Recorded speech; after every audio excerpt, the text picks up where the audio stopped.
I tried my best to act like a Christian, but the cab driver was just too much. I was thankful to him at first for agreeing to take me in. A typhoon was approaching, the roads were beginning to get flooded. I was soaking wet from the rains. Strong winds already pummeled some trees and lampposts. Surely the taxi driver was an angel sent from heaven. Not until he saw the knee-deep water level on the road leading to my destination. There he stopped the cab, turned to me with a sheepish smile and said, "Sir, bumaba na lang po kayo. Hindi ko lulusubin yang baha." I could not explain how I felt at that precise moment. Everything in me just wanted to jump at him and wrench his neck.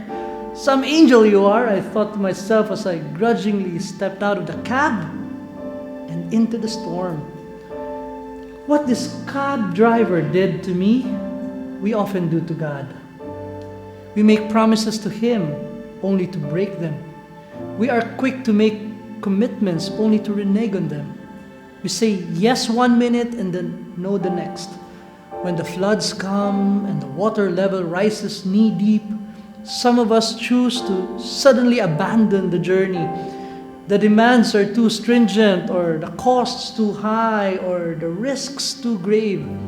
Suddenly we feel that our hearts could not take over from where our mouths left off. No wonder the couple gave up on their marriage, or the young man let go of his dreams, or the drug addict stopped struggling with the sin and just gave in, or the missionary walked away from his ministry. They could no longer go all the way for Jesus. That is why Peter, the apostle, is a great model for us, whose actions cannot back our pledges. In the gospel, we see Peter boldly pledging his undying allegiance to Jesus when he said, "I am ready to give my life for you." Can you imagine Peter standing before all the apostles and declaring before everyone his intention to go all the way for Jesus? All the way to death? Surely the apostles may have been proud of their leader. "Way to go, Pete! That's our man," some may have exclaimed silently in their hearts. But was Peter able to follow through? Did he really stick with his master all the way to the cross? We all know the story. The heart was weak, the feet were scared, the fear was great, and the mouth was quick to deny. Peter took Jesus in his cab but dropped him off when the flood of accusations started to rise. But while Peter's commitment to Jesus was shaky, Jesus' commitment to Peter was sturdy. While Peter's was partial, Jesus' was total.